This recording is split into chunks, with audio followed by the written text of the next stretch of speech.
எழுக குமாரர்களே, விழிமின் குமாரர்களே, உங்கள் விதியை நீங்களே செதுக்குங்கள். பேராற்றல் கொண்ட சேமிப்பு கிடங்கு நீங்கள். சிவனின் சைதன்ய அவதாரமே நீங்கள். அகில உலகிற்கும் நீங்களே ஒளி. ஓம் சாந்தி. குமாரர்களுடைய பட்டி ஒரு வாரம் நடைபெற்றது. இன்று கடைசி நாள். அனைவரும் பாக்கியத்தை எடுத்துக்கொள்ளுங்கள். இது போன்ற பட்டி இனி கிடைக்காது. நிறைய பேர் நிறைய கேள்விகளை கேட்டிருந்தீங்க. அனைத்து கேள்விகளுக்கும் மே 2, 3ஆம் தேதி 2 நாட்கள்ல அவசியம் பதில் கொடுக்கப்படும். ஓம் சாந்தி. எழுந்திருங்கள் குமாரர்களே, விழித்திருங்கள் குமாரர்களே, எழுந்திருங்கள் குமாரர்களே, விழித்திருங்கள் குமாரர்களே.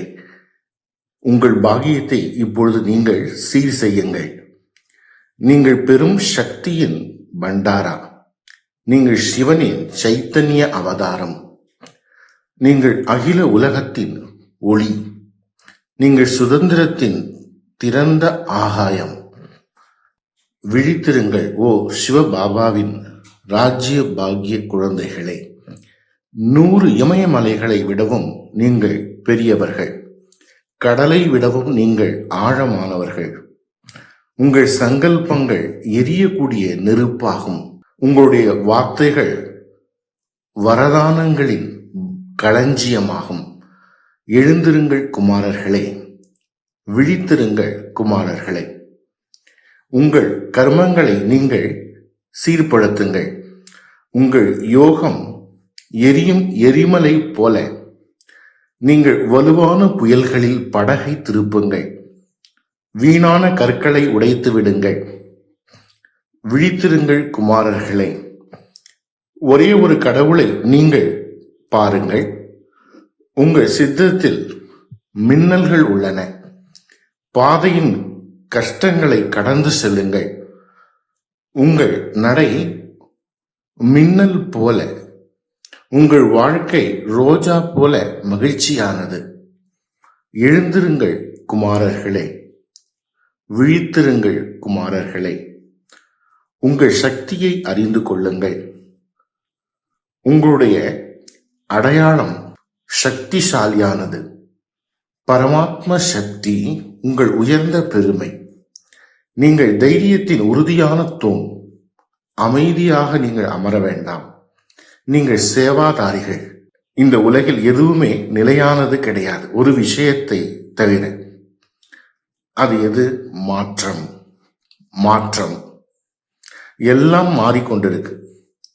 எல்லாமே, அது மகிழ்ச்சியாகட்டும் அல்லது துக்கமாகட்டும், இரண்டுமே விரைவில் கடந்து போயிடும். மனிதன் நேற்று போல இன்று இல்லை. நாம ஓய்வெடுக்கிறோம். ஒரு கனவு கூட தூக்கத்தை கெடுத்துருது. நாம எழுந்தா ஒரு தவறான சிந்தனை முழு நாளையும் கூட கெடுக்க முடியும்.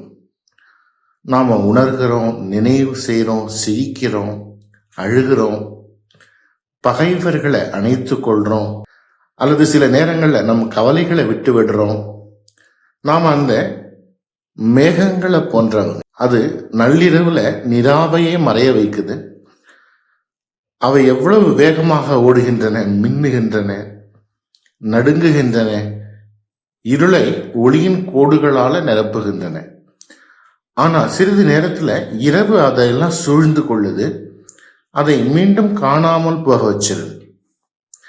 நாம அந்த மறக்கப்பட்ட வீணையை போன்றவர்கள். அதன் ஒரு ஒத்திசையற்ற அந்த கயிறுகள் மாற்றம் அடைந்துட்டே இருக்கும். காற்றோட்டத்தோட சேர்ந்து வெவ்வேறு விதமான ஒலியை கொடுக்கும். இரண்டாவது அலையும் முன்னிருந்த உணர்வு அல்லது சுருதியும் மீண்டும் கொண்டு வர முடியாது. இதுவும் அதேதான். நாம மனிதர்கள் அல்ல, மாற்றத்தன்மை உடையவர்கள். எல்லாமே இங்கு மாறிக்கொண்டிருக்கு. ஒரு ஷெல்லியினுடைய கவிதை, இந்த உலகத்துல நிலையற்ற தன்மை உடையதா, அங்கு எல்லாமே மாறிக்கொண்டிருக்கு. இன்று உள்ள சிந்தனைகள் நாளைக்கு இருக்காது. இன்று உள்ள உணர்வுகள் நாளை இருக்காது. இன்று உள்ள சூழ்நிலைகள் நாளை மாறி போயிடும். The dream has power to poison the night. Wake up wandering that pollutes is the day. ஒரு சிந்தனை காலையில தவறாக இருந்துச்சுன்னா முழு நாளும் அதை சிதறி போயிடும். இந்த உலகத்தை ஜெகத் என்று சொல்றாங்க. ஜெகத் அதாவது கச்சதி ஜெகத்துக்கு நகர்ந்துட்டே இருக்கு. இந்த ஜெகத் இயக்கத்திலே இருந்துட்டு இந்த ஜெகம் உலகம் மாற்றம் அடைந்து கொண்டே இருக்கு, ஓடிக்கொண்டே இருக்கு, எல்லாமே ஓடிக்கொண்டே இருக்கு. இப்படிப்பட்ட நிலையற்ற உலகத்துல நிலையாக இருக்கிறது. நிலையற்ற இந்த ஜெகத்துல தன்னை நிலை நிறுத்தி கொள்வது இது சாதாரணமான வேலை கிடையாது. புயல்கள் வீசுது, சூறாவளிகள் உள்ளன. நிலையானது என்ன செய்யணும்? அந்த நிலையாக இருக்கணும். அதாவது ஒரு பழைய குளம், அதுல ஒரு தவளை குதிச்சுது, தண்ணீருடைய சத்தம் சபக் அப்படின்னு கேக்குது. அவ்வளவுதான், இந்த கவிதை இதோட முடிஞ்சிருச்சு. ஒரு பழைய குளத்துல தவளை குதிச்சுது, சபாக் அப்படிங்கிற சத்தம் வந்துச்சு. இது ஜப்பான்ல மிகவும் புகழ்பெற்ற ஒரு கவிதை. அது பழைய குளம் அப்படிங்கிறது ஒரு நிலையான மனம், ஒரு யோகியினுடைய மனம். தண்ணீர் குதிக்கிறது என்பது சூழ்நிலைகள் வருது, விஷயங்கள் வருது, நிகழ்ச்சிகள் நடக்குது. ஆனா ஒரு சிறிய சத்தம் மட்டும் ஏற்படுது, அதற்கு மேல எதுவுமே கிடையாது. அதாவது தண்ணீருடைய சத்தம். ஏன்னா யோகி உள்ளிருந்து நிலையாக இருக்கக்கூடியவர். முதல்ல இதை புரிந்து கொள்ளணும். இந்த உலகம் மாறிக்கொண்டே இருக்கு. Nought endures but mutability. மாற்றம் இன்று இருப்பது நாளை இருக்காது. அதனால் நடந்தது கடந்தது, அதற்கான பற்றுதல் மேலும் அதன் மீது ஒட்டி கொள்வது நம்முடைய அடுத்த பயணத்தை துன்பப்படுத்தக்கூடியதாக இருக்கும்.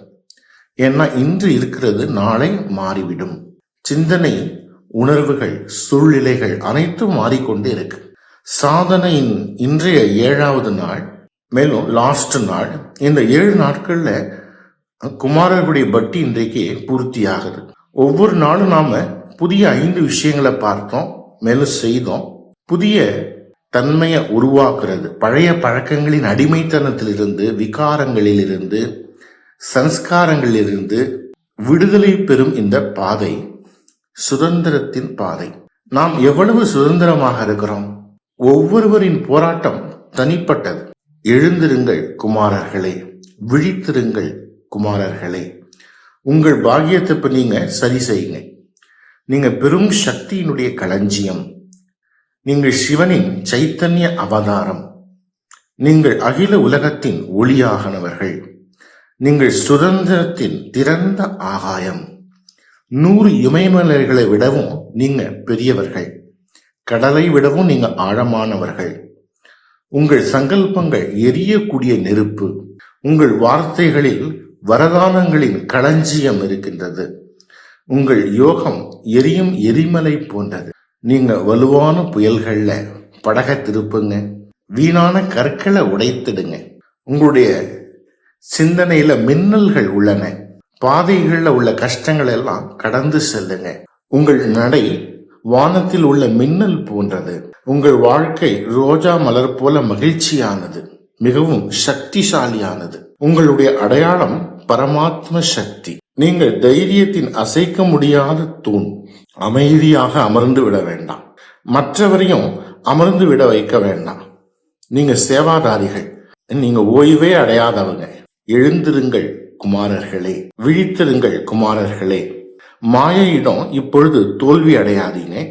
இது சுஷீல் பாய்ஜி எழுதியது இந்த கவிதை. இந்த பாடல் ஒவ்வொரு நாளும் நாம 5 விஷயங்களை பார்த்தோம், மேலும் அதை பற்றி பயிற்சி செஞ்சோம்.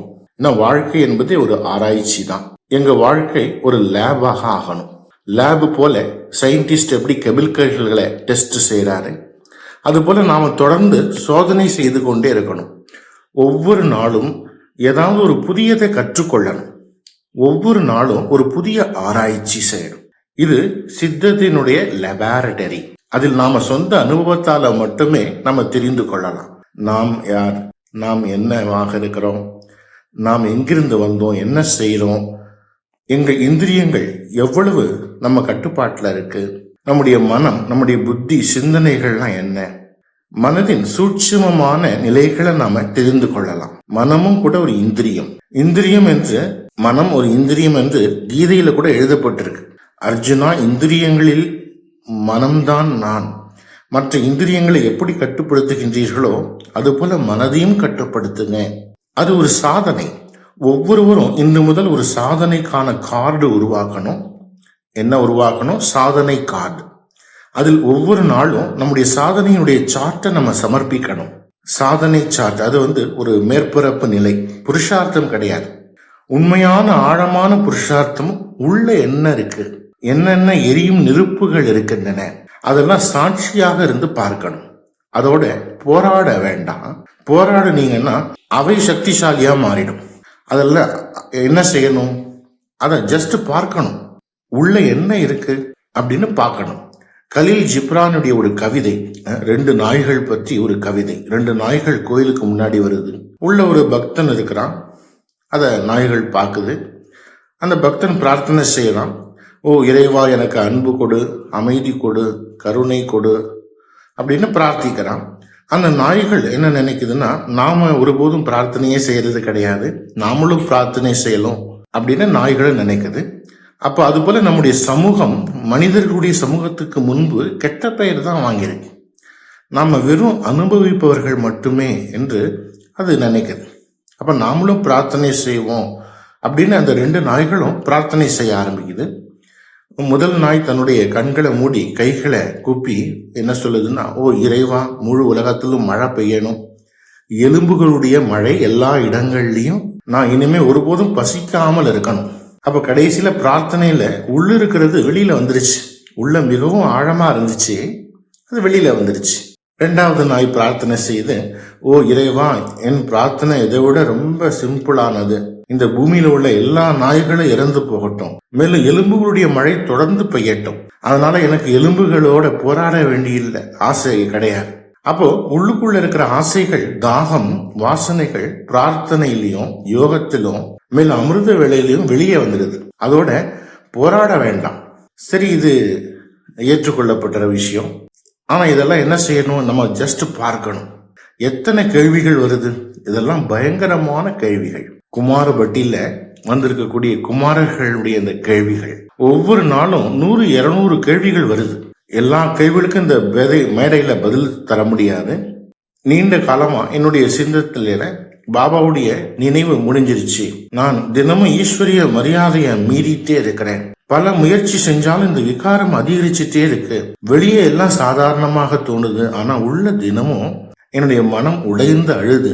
இப்படிப்பட்ட நிலைக்கு பிறகும் என்னுடைய முன்னேற்றத்துக்கான நம்பிக்கை இருக்கா? 2வது, நான் சரியா இருக்கிறேன். அடுத்து இந்த யுகல் ஞானத்தில் இல்லாத போது, மேலும் அந்த பீரியட்ஸ் வரும்போதும் மன அழுத்தம் அதிகமாக இருக்கு.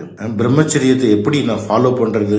எப்படி கர்ம சிந்தாந்தம் முந்தைய பிறப்பின் கர்மங்களின் அடிப்படையில இந்த பிறப்புல எங்களுடன் நடக்கிறது இதுதானா? நான் என் சிறு வயதுல பல முறை என்னை இறந்தவன் போல நினைச்சு நான் அனுபவம் பண்ணிருக்கிறேன். என்னை இறந்துட்டேன்னு நினைச்சு அடக்கம் செய்ய எடுத்துட்டு போயிடுவாங்க. ஆனா நான் உயிரோட திரும்புறேன். சில நேரங்களில் இந்த உடல் வேறு இன்னொருத்தருடையது போல கூட நான் அனுபவம் பண்றேன். அப்ப இதெல்லாம் கர்மங்களுடைய கணக்கா? சங்கல்பங்கள் தொடர்ந்து வந்துட்டே இருக்கு. இன்னொரு கேள்வி, நான் தொடர்ந்து பழம் மட்டும் சாப்பிடுறேன், சில காலம் சாப்பிடுறேன், பிறகு ஆசை வந்துடுது வேற பொருளை சாப்பிடணும்னு. அப்புறம் டீ குடிக்கிறதுனால உடலுக்கு என்ன பாதிப்பு? உப்பு உடலுக்கு தேவையில்லையா? அதை முழுசா நிப்பாட்டினா என்ன பாதிப்பு ஏற்படும்? அடுத்து வீட்டில இருந்து எதிர்ப்பு இருந்துச்சுன்னா சென்டருக்கு போக தடை போடுறாங்க. அதனால ஸ்ரீமத்தை கடைபிடிக்க முடியல. அப்ப நான் என்ன செய்யறது? மேலும் ஒருவேளை நான் உடலை விட்டுட்டு செல்ல வேண்டிய நிலை ஏற்பட்டா கூட எந்த கவலை இல்லை அப்படிங்கிற உணர்வு வந்துச்சுன்னா அது சரியானதா? நிர்வாண சதகம் மிகவும் சக்திசாலியானது. அதை கேட்டு எனக்கு அசரீரி ஸ்திதிக்கான நல்ல அனுபவம் கிடைச்சது. சேவை செய்யும் உற்சாகம் வருது, ஆனா தடைகள் அதிகமாக வருகின்றன. அதை எப்படி குறைக்கிறது? பாபாவுடைய டச்சிங்கை எப்படி கேட்ச் செய்வது? உடனடியாக லிங்க் எப்படி ஏற்படுத்துறது? இன்சார்ஜ் ஸ்ரீமத்தை பின்பற்ற வேண்டுமா?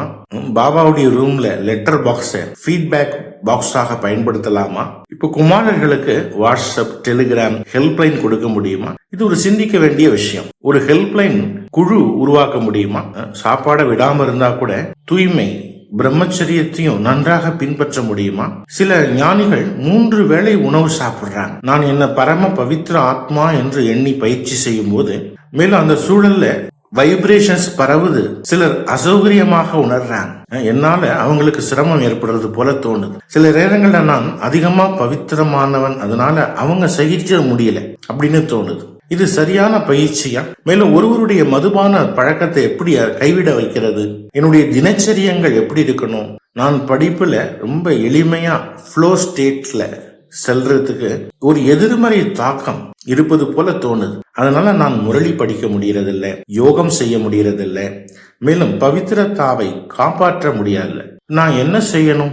என் ஞானத்தை புரிந்து கொள்ள நான் என்ன செய்யணும்? முரளியில சொல்லப்படுது, காமம் மகா சத்ரு. அது ஆதி அந்தம் நமக்கு துக்கம் கொடுக்கக்கூடியதா இருக்கு. மிகப்பெரிய ஒரு வயலன்ஸ்.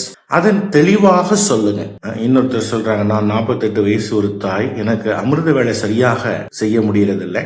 எல்லா தாய்மார்களையும் அவங்க பின்னால தள்ளிட்டாங்க. நாங்க எங்க கேள்விகளுடன் எங்க போகணும்? இந்த குமாரர்கள் பட்டி நடக்குது. முதல்ல நான் பல ஆண்டுகள் பழம், லிக்விட் ஃபாஸ்டிங் அதெல்லாம் செய்தேன். ஆனா இப்ப எடை ரொம்ப குறைஞ்சிருச்சு.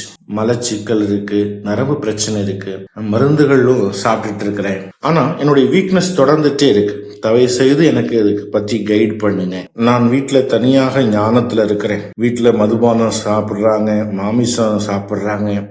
நானும் கூட இதெல்லாம் தயாரிக்க வேண்டியிருக்கு. இதெல்லாம் சரியா? சாட்சி பாவத்துல நடந்து கொண்டிருக்கும் போது எந்த பயிற்சி செய்யணும்? மேலும் ஒரு வினாடியும் பயிற்சி செய்து நிலையாக இருக்கணும். ஒரு வினாடி கூட வீணாமல் இருக்கணும். எனக்கு ஒரு ஆன்மீக தீர்வு கொடுங்க. நான் அவ்யக்த முரளி படிச்சுட்டு இருக்கிறேன். ஆனா தூக்க பிரச்சனை, இன்சோமனியா காரணமாக அமிர்த வேலை செய்ய முடியறதில்லை. மேலும் காம விகாரமும் அதிகரிக்குது. இந்த சுழற்சியிலிருந்து நான் எப்படி வெளியில வர்றது? நான் ஒரு சாஃப்ட்வேர் என்ஜினியர், மதுபன்ல சமர்ப்பணமாக இருக்க விரும்புறேன். ஆனா குடும்பத்தினுடைய பொருளாதார நிலை ரொம்ப வீக்கா இருக்கு. நான் என்ன செய்யணும்? நான் உடல் உறவை விட்டுட்டேன். ஆனா கனவுல அசுத்தமான அனுபவங்கள்லாம் வருது. அதனால மனம் சோர்ந்து வேதனை ஏற்படுது. நான் என்ன செய்யறது? மனதின் தொடர்ந்து ஒரே ரச நிலை உருவாக்கி வச்சீங்கன்னா உடல்ல என்ன மாற்றம் ஏற்படும்? ஞானம் நிறைந்த நிலையில தியானத்துல செல்வதுன்னா என்ன? நான் சமர்ப்பணமாக இருக்க விரும்புறேன். ஆனா அதுக்கு பர்மிஷன் கிடைக்கல. நான் என்ன செய்யறது? 20 ஆண்டுகளுக்கு முன்ன நடந்த ஒரு எதிர்மறை சம்பவத்தின் பயம் இன்னும் எனக்கு இருக்கு. அதிலிருந்து முழுமையாக நான் எப்படி வெளியில வர்றது? பெண்களுக்கு பிரம்மச்சரியம் எளிமையானதா? உணர்வுகளை எப்படி சுத்தமாக்குறது? நான் ஒரு 22 வயசு விளையாட்டு வீரர். படிப்பு மேலும் சமர்ப்பணம், இதற்கு இடையில எனக்கு குழப்பமாக இருக்கு. நான் என்ன செய்யறது? நீண்ட கால பழக்கத்தின் காரணமா கனவுல விந்து வெளியேறுது. இந்நிலையில நான் என்ன செய்யணும்? குடும்பத்துல ஒருவருக்கு கேன்சர் இருக்கு.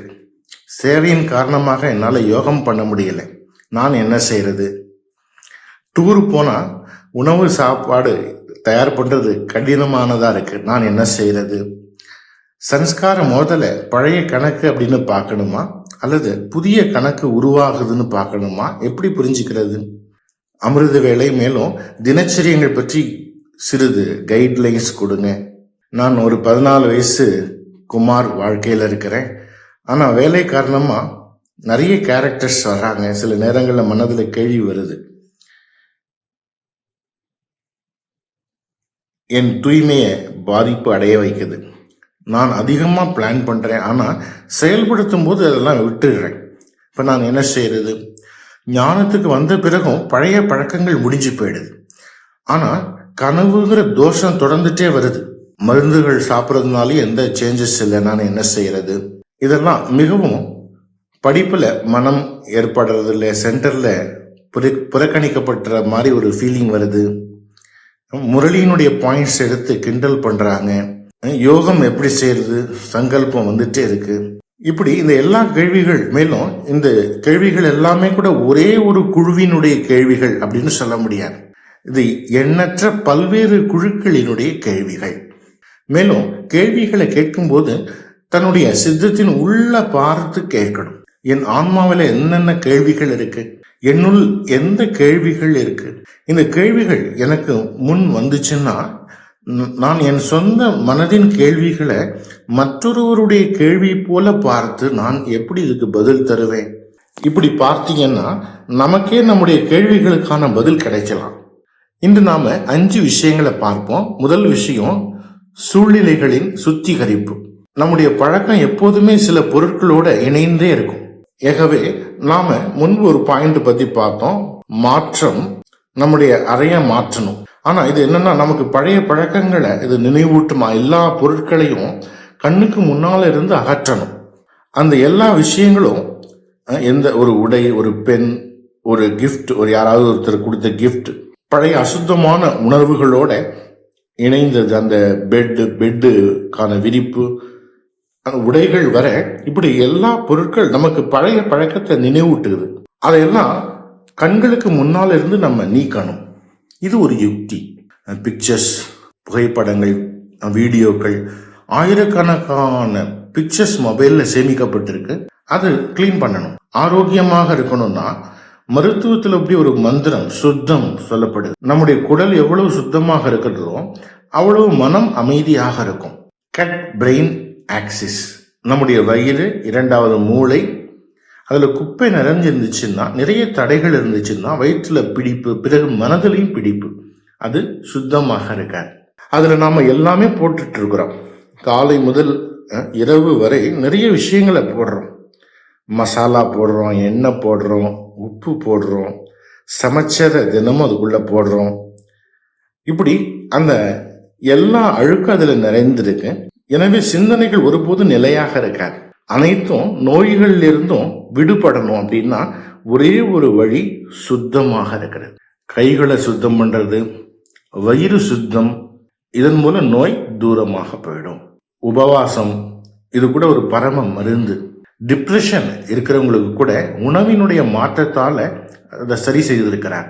எந்த ஒரு நோயாக இருந்தாலும் ஒரு தீர்வு என்னன்னா வயிற்றை சுத்தப்படுத்தணும். எனவே சூழ்நிலைகள் சுத்தம்ங்கிறது, நம்ம டயட் மாத்திரம், அந்த எல்லா பொருட்களையும் நீக்கணும். நம்ம ஸ்மோக்கிங், பீடி, சிகரெட் பிடிக்கக்கூடிய ஒரு பழக்கம் இருக்கக்கூடியவங்களா இருந்தா அந்த எல்லா பொருட்களையும் கண்களுக்கு முன்னால் இருந்து அகற்றணும். அப்போதுதான் அந்த பழக்கத்திலிருந்து விடுபட முடியும். எந்த பழக்கத்திலிருந்து நாம விடுபட வேண்டுமோ அந்த பொருள் முன்னாடி இருந்துச்சுன்னா அதால நம்மளால முடியாது. ஆமா, அமிர்த வேளையில அதை தவிர்க்கலாம். ஆனா மதியம் ஆகிடுச்சுன்னா, மாலை நேரம் ஆகும்போது அது நம்மளை கவர்ச்சி பண்ணும். அப்ப ஏன் மக்களால் அதெல்லாம் விட முடியல? காரணம் என்னன்னா, மார்க் ட்வெயின் என்பவர் சொல்றாரு, to give up smoking is very easy, I have done it many times. ஸ்மோக்கிங்கை விடுறது ரொம்ப எளிமையானது, நான் பலமுறை அதை செய்திருக்கிறேன். அதாவது அது எங்க நடக்குதுன்னா, ஏன்னா முழு விளையாட்டும் அந்த டோபமைன், அதை எடுத்த உடனே உள்ள டோபமைன் வெளியேறும். மேலும் சுகமான அனுபவம் கிடைக்கும், உடனடி மகிழ்ச்சி. அதை நம்ம அடையணும்னா ஸ்ரீமத்தை பின்பற்ற வேண்டும், மரியாதைகளை பின்பற்ற வேண்டும், காலையில் எழுந்திருக்கணும், அமிர்த வேலை செய்யணும். அந்த தியானத்துல சிறிது டோபமைன் வெளிவந்தால மகிழ்ச்சி. இதெல்லாம் நம்ம செய்யணும். ஆனா இங்க எதுவும் செய்ய வேண்டியதில்லை, எந்த புருஷார்த்தமும் தேவையில்லை. கடைக்கு போய் ஒரு படம் கொடுத்து ஒரு பண்டில் வாங்கி உடனே நீங்க தொடங்குங்க. அது போல காம விகாரம் உடனடி சுகம். எனவே சூழலை சுத்தப்படுத்தணும். இரண்டாவது, நியூரோ ஃபீட்பேக், எழுத்து, ஹேண்ட் பிரெயின் கனெக்ஷன். இதை நாம நான் டாமினன்ட் கை, அதை பயன்படுத்தி அதனால எழுத முயற்சி செய்யணும். பற்கள் துப்ப முயற்சி செய்யுங்க. எதை செய்தாலும் எதிர் கையால செய்யுங்க. இதுதான் பயிற்சி. நம்ம மூளையை ரீவயர் செய்யணும். இது அதிகமாக பயிற்சி செய்றீங்கன்னா, இப்போது டைரி திறந்து ஒரு லைன் எழுதுங்க. எதிர் கையால எழுதணும். வலது கையில எழுதுற பழக்கம்னா இடது கையால எழுதணும். ஆனா எந்த கையால எழுதுவோம்? எதிர் கையால. இப்போதே அதை செய்யணும். நான் டாமினன்ட். ஒவ்வொருவரும் தங்களுடைய பிரயாணத்துல இருக்கிறாங்க.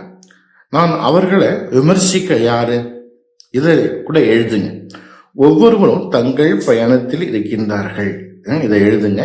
ஒவ்வொருவரும் தங்கள் பயணத்தில் இருக்கிறாங்க. நான் அவர்களை விமர்சிக்கிறதுக்கு யார்? ஒவ்வொருவரும் தங்கள் பயணத்தில் இருக்கிறாங்க. நான் அவங்களை விமர்சிக்கிறதுக்கு யாரு? நான் டாமினன்ட் கையால இதை எழுதும்போது அதுல ஒரு அதிசயமான சக்தி வருது. நம்முடைய மூளை அலர்ட் ஆகுது. இதுவரை நாம எல்லா சிஸ்டமும் செய்திருக்கிறோம், அதுல தோல்வியும் அடைந்திருக்கிறோம். இந்த கேள்விகளை கேட்ட பிறகு செல்லணும் அப்படின்னா இப்போது சில மெத்தட்ஸை ஃபாலோ பண்ணணும். இதுவரைக்கும் ஒருபோதும் செய்யாத மெத்தட்ஸை செய்யணும். ஒவ்வொருவரும் தங்கள் பயணத்தில் இருக்கிறார்கள். டைரி, பேனா இல்லாதவங்க மொபைல்ல டைப் செய்யுங்க. ஆமா, எதிர் கையால செய்யணும்.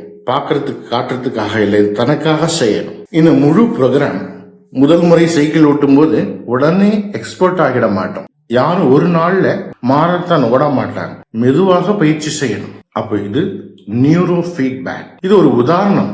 நான் டாமினன்ட் கையால செயல்படுற, ஏதாவது செயல்படும் போது ஏதாவது நடக்கும், மனதினுடைய நிலையில ஒரு அசைவு இருக்கும், ஏதாவது ஒரு புதுசு நடக்கும். மூன்றாவது அமிர்த காட் தியானம். நாம் ஆன்மாவிலிருந்து அமிர்தம் ஓடும் அந்த டோபமின் யோகத்துல அனுபவம் செய்யணும். டோபமின் வெளியில வந்து முழு உடல்லையும் பரவுது. இப்போது எனக்கு வெளியில இருந்து டோபமின் தேவையில்லை, அது உள்ளதான் இருக்கு. நான் அந்த மகிழ்ச்சியில இருந்து எனக்குள்ளே அந்த மகிழ்ச்சி வெளியில வருது. மகிழ்ச்சியின் ஊற்று எனக்குள் வெடித்து கொண்டே இருக்கு. எனக்குள்ள அந்த ஊற்று இருக்கு, மகிழ்ச்சியுடையது, ஆனந்தத்தினுடைய ஊற்றை நீங்க அனுபவம் செய்யணும். நெக்டர் விஷுவலைசேஷன், அந்த நெக்டர் எனக்குள்ள இருக்கு. யோகிகள், தபஸ்விகள் கேசரி முத்திரை செய்கிறாங்க.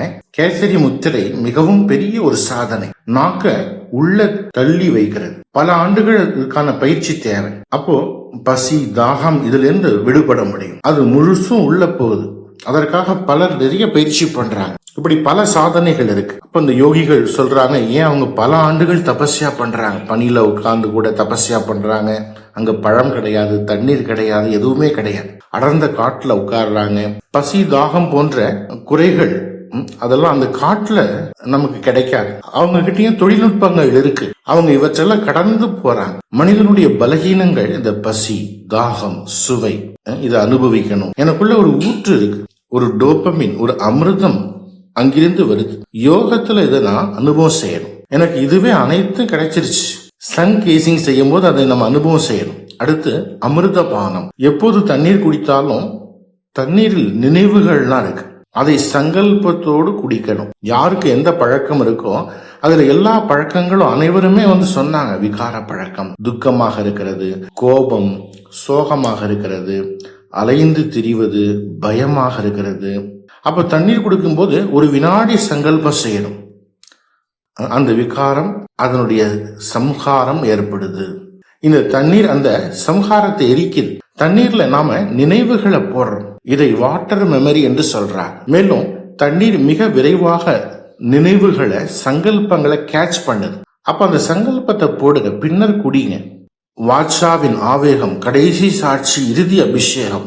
இரவுல தூங்கும் போது முழு நாள்லயும் நடந்ததை ரிவர்ஸ் முறையில பாருங்க. தூங்குவதற்கு முன்னாடி நாம என்ன செஞ்சோம், அதற்கு முன்னாடி, அதுக்கு முன்னாடி, இப்படி காலை வரை நீங்க போங்க.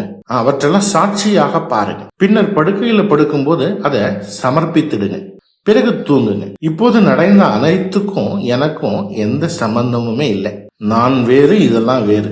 நான் விடுபட்டவன், நான் தனிப்பட்டவன். இல்லைன்னா யாரோ சொன்னாங்க 20 வருஷங்களுக்கு முன் நடந்த நிகழ்ச்சி, அதனுடைய தாக்கம் கூட இன்னும் சில பேருக்கு இருக்கு.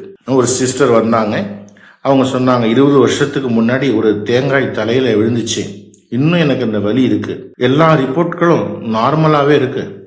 10 முறை டெஸ்ட் செய்தோம், ஆனா எல்லாமே நார்மல். ஆனா வலி மட்டும் தொடருது. அதற்கு முன்னாடி கிடையாது. 20 வருஷங்களாக இருக்கு. அப்ப இது எங்க ஏற்பட்டிருக்கிற காயம், தலையிலையா அல்லது மனதிலையா? எங்கோ லிங்க் இருக்கு. இது நடந்தால் அது நடக்குது அப்படின்னு. இது நடந்ததுனால அது நடந்துச்சு. மனம் இப்படி ஒரு லிங்க் பண்ணுது. அந்த சேதத்தை உண்மையாக எடுத்துக்கொள்ளுது. எனவே மனதின் மீது வேலை செய்யணும். இது மிகப்பெரிய ஏமாற்றக்கூடியவை, மிகவும் நேர்மையற்றதாகவும் இருக்கு. இது எதோட போய் இணைக்குது? இதற்கான லிங்க்ஸ், நியூரோபிளாஸ்டிசிட்டி, புதிய ரீவயரிங் செய்யணும். அது டயட் மாற்றுவதால மட்டும், சில நாட்கள் இயற்கையான உணவுல, சில நாட்கள் பிரம்மச்சரியம் செய்யறதுனால, வட்டியில இருக்கிறதுனால, ஒரு கிளாஸ் கேட்கறதுனால, அல்லது ஏதாவது எழுதுறதுனால மட்டும் ஏற்படாது. நாம எந்த புதிய பழக்கத்தை உருவாக்கணும்னாலும் அதற்கு ரீவயரிங் செய்யணும். புதிய வயரிங். அதற்கு என்ன வேணும்? அஃபர்மேஷன்ஸ், அந்த சங்கல்பங்கள் வேண்டும். நிறைய நல்ல சங்கல்பங்கள் வேணும். விசுவலைசேஷன் வேணும். மனக்கண்ணில் அதை பார்க்கணும். நான் என்னை இப்படியாக பார்க்க விரும்புகிறேன், இப்படி நிலையானவன். இன்றைக்கு சொன்ன அந்த 5 விஷயங்கள், முதல்ல அந்த பழக்கத்தோடு தொடர்புடைய அனைத்து பொருட்களையும் நீக்கிடுங்க. இரண்டாவது, நான் டாமினன்ட் கையால, எதிர் கையால எழுதுற பயிற்சி, ஏதாவது செய்யக்கூடிய பயிற்சி. ஒரு சர்க்கிள் வரையுங்க, ஒரு கையால சர்க்கிள், இன்னொரு கையால ட்ரையாங்கிள். ஒரே நேரத்துல பிரெயின் ஜிம் செய்யுங்க.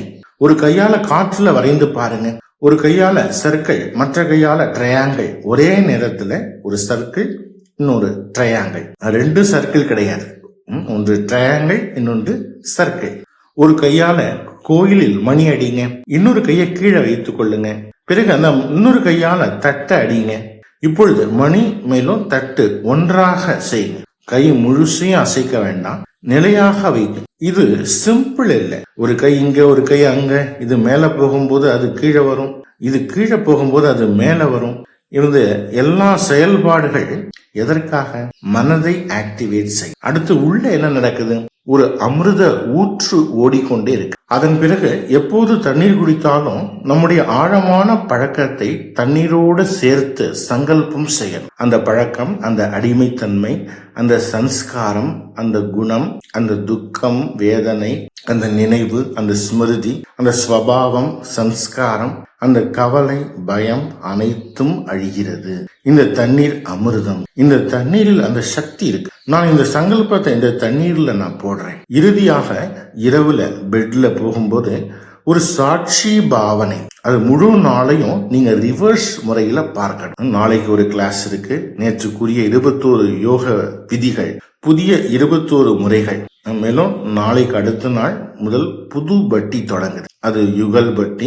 அதுல என்ன செய்ய வேண்டும்? நாளை அதை பற்றி சொல்லப்படும். அதுல 2007 மேலும் 2008 23 அவ்யக்த முரளிகள் 24 நாட்கள்ல ரிவைஸ் செய்யப்படும். இந்த 24 நாட்களுடைய பட்டி பல குமாரர்களும் என்கிட்ட கேட்டாங்க, புத்தகங்கள்லாம் இருக்கா அப்படின்னு கேட்டாங்க. பிரம்மச்சரியம் பற்றி முன்னாடி கூட சொல்லியிருந்தேன். சில பிரபலமான புஸ்தகங்கள்லாம் நீங்க படிக்கலாம். ஒன்று நம்ம ஜெகதீஷ் பாய்ஜி எழுதிய புஸ்தகம், அனைவருமே படிச்சிருப்பாங்க, பிரம்மச்சரியம் அப்படிங்கிறது. இன்னொரு ஒரு புத்தகம் ரொம்ப பவர்ஃபுல்லானது. இது ஆங்கிலத்தில் எழுதப்பட்டிருக்கு. இதனுடைய இந்தி பதிப்பு அதுவும் இருக்கு. இது இஸ்கான் பிரபுபாத் அவர்களுடைய ஒரு சிஷ்யர் எழுதிய புஸ்தகம். ரொம்ப ஸ்ட்ராங்கான, சக்திசாலியான புஸ்தகம். இதுல பக்தி பற்றியும் பல விஷயங்கள் எழுதப்பட்டிருக்கு. ஆனா இந்த பிரம்மச்சரியம் ஒரு இன்டர்நேஷனல் மேட்டர். அது எந்த அமைப்புக்கும் மட்டும் சார்ந்தது கிடையாது. இதுல எழுதப்பட்டிருக்கிறதெல்லாம் ரொம்ப ஆழமானது. உடற்பயிற்சி செய்யறதுல இருந்து சுத்தம் வரைக்கும் அனைத்துமே இருக்கு. பிரம்மச்சரியத்தின் பல பரிணாமங்கள் இந்த புத்தகத்துல இருக்கு. பேர் கிருஷ்ண பிரம்மச்சரியம், பிரம்மச்சரியம் இன் கிருஷ்ணா கான்சியஸ்னஸ். இது கூட ஒரு புஸ்தகம் தான், இதையும் நீங்க படிக்கலாம். அப்புறம் இன்னொரு புஸ்தகம் ஜெயினிஸ் புக், இது பிரம்மச்சரிய விக்யான் ஸ்ரீ புஷ்கர் முனிஜி. இது ரொம்ப டீப்பான ஒரு புத்தகம். இது ஒரு மராட்டியில இருக்கிற புஸ்தகம். இதுக்கு இந்தி மொழிபெயர்ப்பு கிடையாது. இதுல 40 ரொம்ப ஆழமான டெக்னிக்ஸ் எழுதப்பட்டிருக்கு. அனைத்து பிரம்மச்சரிய புஸ்தகங்கள்லயும் இது ரொம்ப டீப்பானது அப்படின்னு சொல்லலாம். அப்புறம் இன்னொரு புஸ்தகம் சுவாமி சிவானந்த ரிஷிகேஷ். இதனுடைய ஹிந்தி பதிப்பும் இருக்கு. ஆனா அது ரொம்ப ஹார்டான ஹிந்தி. இது எல்லா குமாரர்களும் இன்டர்நேஷனல் புக்காக இதை சொல்லலாம். ரொம்ப பவர்ஃபுல்லான ஒரு புக். இதுல மட்டும் பிரம்மச்சரியம் மட்டும் இல்ல, முழுமையான இந்திரிய நிகிரகம், ஒரு விகாரம் மட்டும் இல்ல, அனைத்தும் இதுல ஆங்கிலத்துல ஆன்லைன்ல கூட இலவசமாக கிடைக்கும். ஆனா இந்தி பதிப்பு வேணும்னா அதுக்கு ஆர்டர் பண்ணணும். அமேசான் அப்படி எல்லா தளங்கள்லயும் கூட இது கிடைக்கும். இதுல ரொம்ப ஆழமான விஷயங்கள்லாம் இருக்கு. இன்னைக்கோ பல புஸ்தகங்கள்லாம் கிடைக்குது. அதுல ஒரு தலைப்பு தினமும் நம்ம படித்து கொண்டே இருக்கணும். அதனால நம்முடைய மனம் அதுல ஈடுபட்டு இருக்கும். ரொம்ப பழைய எழுதப்பட்ட ஒரு கவிதைகள்லாம் கூட இதுல இருக்கு. 2006 எழுதப்பட்டது த ஃபிளீட்டிங் எக்ஸ்பீரியன்ஸ். இந்த பட்டியை இப்பொழுது நாம நிறைவு பெறுறோம். 2 பட்டிகள்ல நம்ம 7 நாட்கள் 7 வெவ்வேறு பாடல்கள்லாம் கூட கேட்டோம். மேலும் அந்த பாடல்களுடைய பாடகர் கூட இப்ப நம்ம கூட இருக்கிறாரு, யுக ரத்தன் பாய்ஜி. அவர்கள் ஏதாவது பாடுவாங்க. 7 நாட்கள் 7 வெவ்வேறு பாடல்கள், இளைஞர் புரட்சி பாடல்கள். இது அனைத்துமே இந்த பிரபுவினுடைய நல்ல நல்ல பாடல்கள். இதை கேட்கும்போது ரொம்ப அனுபவங்கள் ஏற்படுவதற்கு, இதை பாடும்போது அதை கேட்கும்போது அந்த நேரத்துல அதனுடைய அர்த்தத்தை புரிந்து கொண்டு அதனுடைய உணர்வை உணர்ந்து கொண்டு இருக்கும் போது தொடர்ந்து அதை நம்ம அனுபவம் செய்யலாம். 7 நாட்கள்ல நாம கேட்டதோ சில விஷயங்கள் நமக்கு அனுபவங்கிறது இப்போ ஏற்பட ஆரம்பிச்சிருச்சு. எனவே மிகவும் சக்திசாலியான அந்த பாடல்கள்லாம் இருந்துச்சு. மேலும் முற்றிலும் ஒரு புதிய அனுபவமாகவும் இருந்தது. ஏன்னா இதற்கு முன்பு குறிப்பா குமாரர்களுக்கு தனியாக பாடல் உருவாக்கப்பட்டதாக எனக்கு தெரியல. இளைஞர்கள் பாடல் உருவாக்கப்படுது, ஆனா பிரம்மா குமாரர்களுக்காக உருவாக்கப்பட்ட பாடல்கள் இதுதான். இந்த எதிர்பார்ப்பு எல்லோருக்குமே இருந்துச்சு. அப்போ இது இந்த பாடல்ல கிடைத்திருக்கு. இதுல என்ன ரொம்ப ஆழமாக டச் பண்ண 1-2 பாடல்கள் ரொம்ப டீப்பா இருந்துச்சு. அப்படியே அனைத்து பாடல்கள்லயும் ஒரு தனித்தன்மை இருக்கு. இப்பொழுது ஒரு பாடலை இங்க உங்களுக்கு முன்னாடி பாடலாம். மியூசிக் இல்லாமலே பாடலாம். ஓம் சாந்தி. எழுக குமாரர்களே, விழிமின் குமாரர்களே, உங்கள் விதியை நீங்களே செதுக்குங்கள். பேராற்றல் கொண்ட சேமிப்பு கிடங்கு நீங்கள். சிவனின் சைதன்ய அவதாரமே நீங்கள். அகில உலகிற்கும் நீங்கள்